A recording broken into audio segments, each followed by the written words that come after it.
जय जय रघुवीर समर्थ.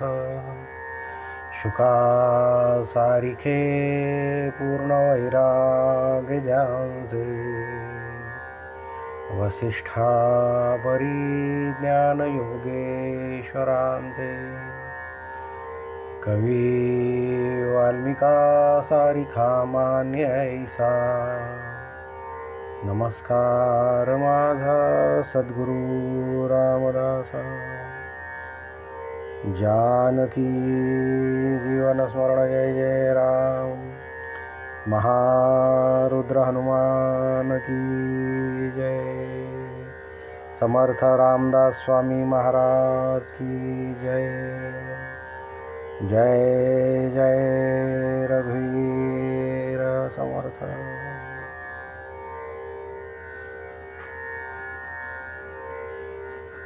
मागील भागात चौथा समास संपता शिष्याने श्री गुरूंना एक प्रश्न विचारला होता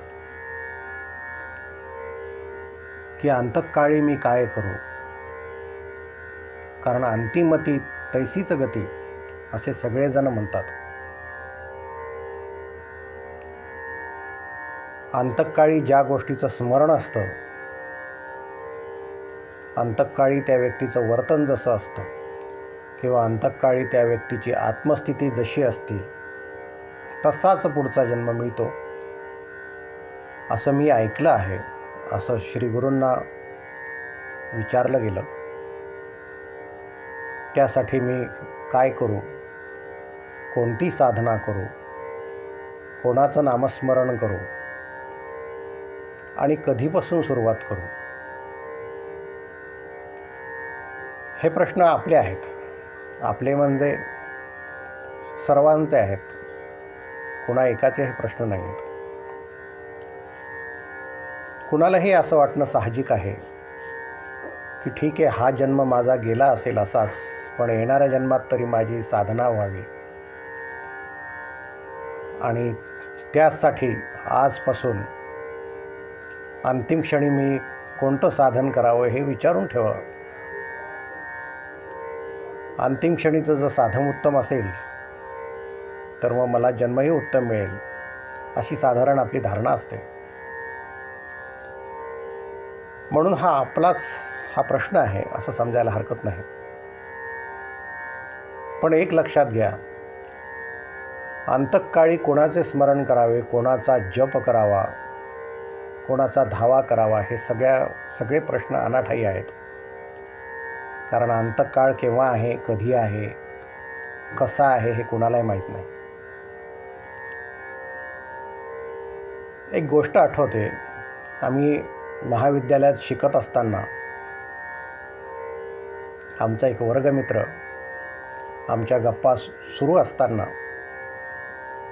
काहीतरी राजकारणावर विषय सुरू होता आणि तो म्हणाला की यानंतर मी तुम्हाला सांगतो की अटल बिहारी वाजपेयी कधीही पंतप्रधान बनणार नाहीत. आम्ही उगाचच हो म्हणालो की नाही, नक्कीच बनतील. तो म्हणाला कधीच बनणार नाही. माझ्याकडून लिहून घ्या, जर अटल बिहारी वाजपेयी पंतप्रधान झाले तर मी मोठी जंगी पार्टी देईल, असं तो म्हणाला. फार दिवस लागले नाही, एक 5-6 वर्षामध्ये अटलजी पंतप्रधान झाले आणि आम्हा मित्रांना त्या मित्राची आठवण झाली. पण गंमत अशी झाली की पार्टी देण्यासाठी तो मित्र राहिलाच नव्हता. मधल्या काळात अपघाती निधन होऊन तो गेला होता. उद्या काय होणार आहे आपल्याला माहीत नसतं. आपण 20 वर्षानंतरच्या आपल्या वर्तनाचं नियोजन आज करतो, पण आजच्या वर्तनाचं नियोजन आपण आज करत नाही, ही गोष्ट तितकीच खरी आहे. मृत्यूचा क्षण कधी हे कुणालाही माहीत नसतं आणि मृत्यू कसा येईल हे माहीत नसतं, कुठे येईल आणि कधी येईल हे माहीत नसतं. आणि हे माहीत नसताना आपण विचारतो की अंतिमती सा गती, अंतिम क्षणी जशी मती असेल तशीच गती मिळते, तर मग मी अंतिम क्षणी साधन कोणतं करू हा प्रश्न आपण श्री गुरूंना विचारतो. श्री गुरु काय सांगत आहेत ऐका. ते सांगतात की ऐक शिष्या सावधान एकाग्र करुणी मन पुससी अंतःकरण अंतसमयीचे. ऐक शिष्या सावधान एकाग्र करुणी मन पुससी अनुसंधान अंतसमयीचे. अंत कोणास झाला मृत्यू कोण पावला हा तुवा विचार केला पाहिजे आधी. हा एक मूलभूत भेद आहे. आपल्यासारख्या जीवामध्ये आणि श्री गुरूंमध्ये सत्पुरुषांमध्ये हा एक मोठा भेद आहे. आपण संसार करतो तेव्हा त्यामध्ये डुबलेलो असतो. आपल्या आयुष्याच्या योजना 20-25 वर्षाच्या असतात. LIC 20 वर्ष भरायची, इन्शुरन्स इतका हवा, गुंतवणूक इतकी करायची, 20 लाखाचं घर बांधायचं, अमुक तमुक योजना आपल्या आधीपासून सुरू असतात. पण असं होतच असं नाही. आणि संत सत्पुरुषांचं मात्र एक नक्की असतं, ते फक्त वर्तमानात जगतात, ते भविष्याचा विचार करत नाहीत. आज या क्षणी मी कोणतं साधन करेल हे ते बघत असतात. आपण ते बघत नसतो. आपण आयुष्याचा उत्तरार्ध बघत असतो की अंतिम क्षणी मी कुठलं साधन करू. आयुष्यभर नोकरी केली, संपत्ती जमा केली, घर बांधलं, मुलांची लग्न झाली, आता निवांत झालो, पण साधन करावं म्हटलं तर साधन होत नाही. कारण वय झालं आहे, डोळ्याने दिसत नाही, कानांनी ऐकू येत नाही, नीट बोलता येत नाही. अशा वेळी मी काय साधन करणार आहे. इथे श्री गुरु तेच विचारत आहे की पुससी अनुसंधान अंतसमयीचे. तू मला विचारतोस की अंतिम समय मी कोणत्या देवताचं अनुसंधान करू, कोणत्या देवतेला भजू. पण अंत कोणाचा आला, कोण मृत्यू पावला हा तुवा विचार केला पाहिजे आता. की ठीक आहे, तू म्हणतोस की अंतिम क्षणी मला मृत्यू येईल तेव्हा मी कोणतं अनुसंधान करू, पण मृत्यू कोणाचा आला, कोण मरणार आहे. यापैकी मृत्यू कोणाला आहे याचा तू आधी विचार केलास का.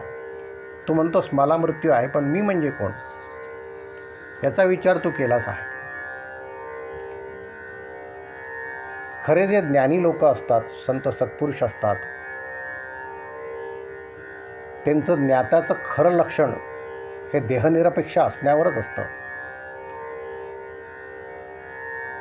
आपण देहाच्या सापेक्ष मी मोजतो, ते देहसापेक्ष म्हणत नाहीत, कधीही म्हणत नाहीत. आपण देहालाच मी समजून बसलेलो असतो. त्यामुळे आपल्याला असं वाटतं की मी म्हणजे माझा देह. त्यामुळे आपण मरण जे आहे त्याचा विचार करताना देहाच्या मृत्यूचा विचार करतो. आपण वाचतो, चिंतन करतो, ब्रह्मसत्यम जगदमिथ्या म्हणतोही, पण शेवटी अंतिमतः आपल्या जडदेहालाच आपण मी आहे असं समजतो आणि अशा वेळी मृत्यूचं भय वाटू लागतं. श्री गुरु तेच विचारत आहे की अंत कोणाचा आला, कोण मृत्यू पावला. अंतसमय कोणाचा आला आहे, कोणाचा येणार आहे आणि कोण मृत्यू पडणार आहे, कोणाचं मरण आहे याचा तू विचार केला आहेस का. तो मी म्हणतोस, पण मी म्हणजे नेमकं मृत्यू कोणाचा होणार आहे.